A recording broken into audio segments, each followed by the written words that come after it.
This is Walt Disney World Today. Give us 5 minutes and we'll give you the world. It's Monday, February 9th, 2009, and this is episode 524 of WDW Today. I'm Matt Hochberg of StudioCentral.com. Joining me on today's show is Len Testa, co-author of the Official Guide to Walt Disney World. Welcome, Len. Heidi-ho, Matt. That's it? No. Usually you have worldly wisdom to share with us. Heidi-ho, Matt, you luscious man, you. I'll take that. Also joining us on today's show is Mike Scopa, a senior feature writer and blogger for AllEars.net. Welcome, Mike. Don't be chicken.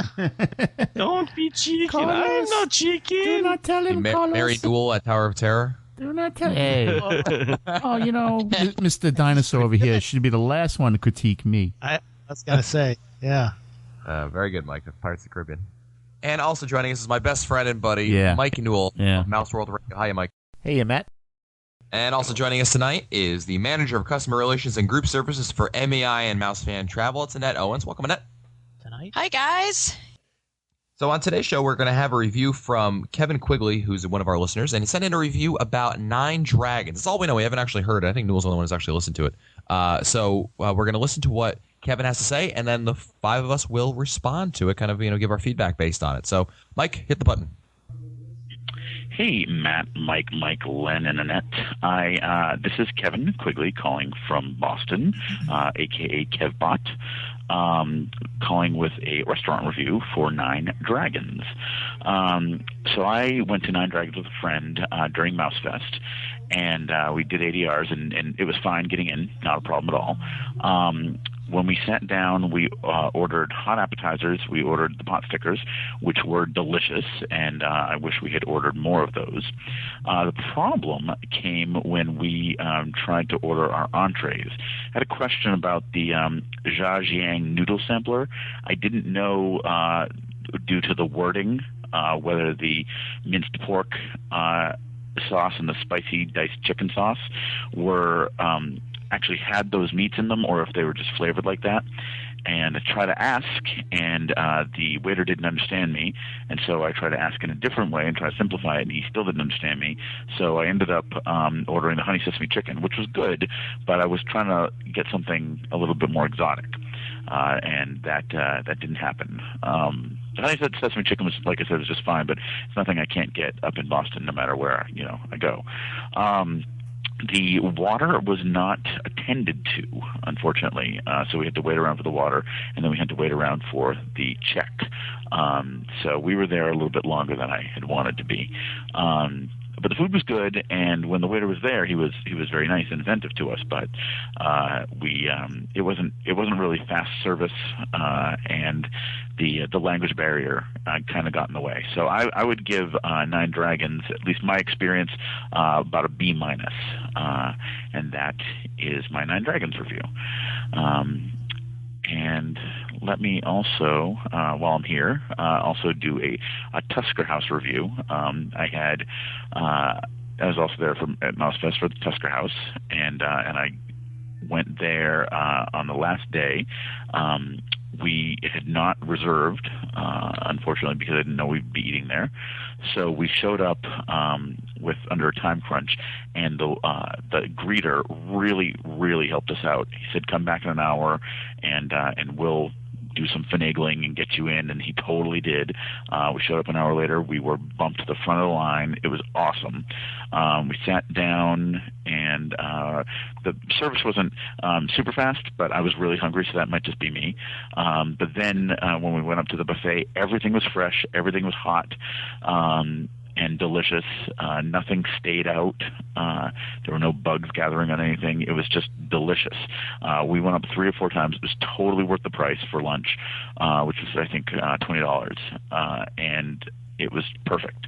We absolutely had a great time at Tusker House. I would give it an A, a solid A. And that is it. Thanks a lot. Bye. All right, so we actually got 2 restaurants in there. We'll start out with Nine Dragons, though, and some of the feedback. So what stood out from Kevin's review for any of you guys or girl? Well, I can tell you, Kevin said something that has reigned true for Epcot, for World Showcase, for Oriental Food, ever since it opened its doors, and that is that as much as it tries and as hard as it tries, Walt Disney World, World Showcase, the restaurants in Japan and the restaurants in China, they cannot compare to those that are outside the park. They cannot compare to those that you would find in Boston or anywhere. I think that it's very hard to expect that you would find exquisite Oriental dining, Chinese dining, or Japanese dining in Walt Disney World that is much better than you would find anywhere. So when Kevin mentioned that, compared to what he can find in Boston, and I know I've eaten in Chinatown and Boston, it's an experience that you really find yourself disappointed. When I had eaten at Nine Dragons, I also had a problem with water. I also had a problem waiting for the check. I also didn't have a problem getting in, and I knew why. Just that not too many people go there. One of the problems I did have there, which I never have in any other restaurant at Walt Disney World, is that I found the portions to be rather small too. So a lot of things that Kevin said that rang true and reminded me as to why I don't prefer Nine Dragons. Like, I agree with you 100% about China. I disagree with you 100% about Japan. I think Epcot does a very good job with Teppanydo, and even Tokyo Dining in terms of that, but that's for another show, really. I think that I agree with you 100% about the China thing, though. When Kevin had mentioned about he had tried to get something and then ended up getting honey sesame chicken, and I just wrote down immediately that I made a note about that because really, I pulled up the menu very quickly. I mean, honey sesame chicken is probably one of the more basic Chinese foods you can get, and it goes for $18.98, $19 for honey sesame chicken. I don't know about you guys, but I can probably go to my local Chinese food place and get an entire meal for $19. You know what I mean? So I actually said in the latest unofficial guide review of Nine Dragons, I added like a comment on it, and they said it's just like P.F. Chang's at a 40% markup. That's a good way. I agree with you, Len. I mean, the thing is, the food was tasty. I will not take anything away from that. We ate there 2 nights in a row. Me and Newell ate there one night, and then Len came down and wanted to eat there again. So we're like, okay. So we went back again. So we tried out some different things between those 2 nights over there, and the problem with it is that it's the food was tasty, but again, it's $19 for honey sesame chicken. There's nothing there that you can't get elsewhere for especially off property for better. And to Mike's point, I mean, I've been to Chinatowns in Toronto and Los Angeles and New York. Mm-hmm. And they're just, completely different experiences. It's not, and there's no excuse for it. Yeah, right? I mean, Epcot. The thing with this isn't just another place where they're offering Chinese food. This isn't like some Mulan attraction, and they wanted to throw in some Chinese food to go with it. This is supposed to be a pavilion based on the real world China with real world everything, and they have American Chinese food. Yeah, and that really it's a real letdown for me, and it's unfortunate because I really think they dropped the ball there. And Scopa, you're 100% right when you were saying what you said about this pavilion, and this is an historic thing. This isn't just a recent thing with the recent refurb, but obviously the restaurant changing over somewhat last year. No, oh, go ahead, Scopa. Sorry, I was just going to say, Matt, when you compare that to. I have a friend who goes to Germany every year. She has her parents live in Germany, and she has told me so many times that when she goes to the Beer Garden restaurant at World Showcase, she says that is authentic German food. And really? I think about that. Yeah, I think about that compared to what I hear about, what I think and know and hear about Nine Dragons, and it's just you're absolutely right, Matt. There is no excuse for this at all. There really isn't. I was eating at Beer Garden last week, in fact, Mike, and it's funny you should mention that because I was there, and you're seeing with people you don't know there, and there was some old gentleman there that had been stationed at the Air Force Base in Germany over there, the American Air Force Base, and he said the exact same thing that you had said, Mike. It's just like being back in Germany and getting that kind of food over there. So certainly. Not impressed by it. Newell, what were your thoughts in terms of what Kevin said? And certainly it's been documented in earlier episodes that you were a fan of Nine Dragons pre-rehab, at least. Absolutely. I used to go, excuse me. Before Mike's rehab or before the restaurant's rehab? Well, a little of both. I used to go every trip. It was just like tradition for me. The first thing I noticed was the lack of variety on the menu when they reopened. And I said this to Matt that night. I was so disappointed in the lack of variety and what they did to the menu. It was nothing like it was. The Canton beef, which was my favorite dish, was gone from it. like you said, it was like Americanized and was very, very disappointing. I do have to disagree with Kevin on the service. I thought that they gave us so much water that night. They were very attentive to the table. We didn't have any problems like that, but it just was the lack of food quality, which really made me decide then and there that I really wasn't going to go back there. And I agree with Matt. I'd rather go off property if I really wanted Chinese food, and you probably get not only better food but a much better deal. Yeah, I mean, I agree with you, Mike. It's a good thing you brought up the service thing. We were there, and I think, Len, you will also agree with this, that the service was pretty good. But this, I think, was also right when the restaurant reopened. It just reopened like that week, so everybody was attentive. Everybody was standing right there. And remember, I did ask that we have combined checks, and I didn't get that. So I don't know if that was just a miss or okay. Yeah, no, that's right. I forgot about that. We had separate tables that night. I have a question for you guys. Yeah. Since I have not, I guess I've listened to you guys. I really don't do Chinese food, so, I'm going to ask this, though. If the price was lower for dinner, would that be something that you guys would think if the prices were lower? No. Because everybody mentioned price. That's why I just thought I'd ask. No. Really, Mike? But it's price and quality in that, really. Exactly. It's a little bit of both. Even if the price was lower, I wouldn't go back. Yeah. I would... If the price was dropped, like, let's say, the sesame chicken, which is $19, if they drop that down to, let's say, $8.99. Yeah. Yeah. Okay. Then I can see it. Then it's like, okay, well, this is now really competitive with what you have out there. You know what I mean? But it still would be on average with everything else. I still think you can get better quality food even for the same price. I would agree with that. It's not going to, again, the food was good, but it wasn't like, wow, this is the best Chinese food I've had ever. It didn't bowl me over. Exactly. I totally agree with that. No, that's good to hear, though. That's good. Because. Yeah. A lot of times we talk about on this podcast, we mention, hey, we love places like Beer Garden, we love places like Trails End, and, it's very easy to get an ADR, but that's not indicative of the quality of the food and what your time that you should go there or not. But this, I think, Nine Dragons is typically easy to get an ADR for, and I think it is indicative of what you're getting over there. And I'm going to have to agree with what Kevin said, and I think what everyone else here is saying, and that's just that it's not that great. Yep, agreed.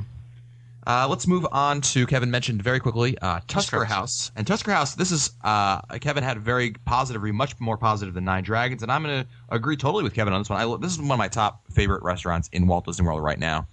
He mentioned the three words he mentioned, which were hot, delicious, and buffet. Delicious and fresh. Bug-free. Yeah. Bug-free. I remember the bug-free part. That was hysterical. Yeah, where did he go where there are bugs? I don't know. Yeah, that's a little scary. I don't know. But those three words, hot, delicious, and fresh. That's just, it was, that's indicative right there of a good buffet to begin with. But something that he mentioned, a lot of selection, that really did it for me. Scope, I know that you were the first of the five of us to eat there at Tusker House. Yeah, and that was one of the things that impressed me. I think, Matt, I on the first time I talked about it, I said how Tusker House struck me as a little bit like Boma, except in one respect, and that is that there was one big difference, and that is that at Boma, when they're feeding so many people, they have huge dishes, whereas at Tusker House, the buffet area has small serving areas, so they run out of the food. They don't run out, but they replenish the food much quicker. There's a much quicker turnaround, and so, like Kevin said, the food is fresher. It's and when something is fresh, it's delicious. It's piping hot. It's like it just came right off the pot or whatever, and that made a big impression upon me. It's really nice to go to a restaurant and know that what you're going for is something that hasn't been out for a while. I don't know if it would meet Don Testa's standards, because I know that Don doesn't like buffets. But I'll tell you, Len, this is as close to almost a non-buffet as possible because everything is so fresh. Yeah, I think one of the things that really stands out for me is the selection of food that they have at Tusker House. The problem with many of the buffets at Walt Disney World is that it's the same typical usual food. It's like there's a fried chicken dish, there's a salmon dish, there's something from the carving station, there's a chicken. And it all, although they're all slightly different from each other, it's a lot of the more things change and they stay the same really in a lot of these restaurants. And at Tusker House, it's such a welcome change in terms of the entire lineup of food that they offer you there, and it really is so unique, and in this case, it's a really good thing. And it's bug-free. It's bug-free, even better. That should be their slogan. Bug-free, even better. I mean, if I'm looking at a Yellow Pages ad for a restaurant, that's what jumps out at me on the page, right? I just want to know where the bugs go. What buffet has he been to that the bugs have been hanging at? I don't want to know. Maybe go back to the Howard Johnson's. I don't know. Oh, there goes Very the good. sponsorship. Well, Kevin, Oh, well, Kevin, thanks so much for the review. And if you want to be like Kevin and send in your review, I mean, we're just looking for basic things here, not a dissertation on your trip. Just, what worked and what didn't work. And Kevin clearly stated here what worked at a particular restaurant and what didn't work. And that's great. So if you want to be part, just like Kevin, give us a call at 407-278-5939. And you can leave a voicemail for us to listen to, and we'll hopefully play it on a future show. If you want to find our older episodes, read our show notes, or send us your comments, visit the WDW Today website at wdwtoday.com. For Lantesta, Mike Scopa, and Mike Newell, and the fabulous Ned Owens, I'm Matt Hashford. We'll see you on the next show. Stupid Judy, stupid energy. This has been a production of Mouse World Radio.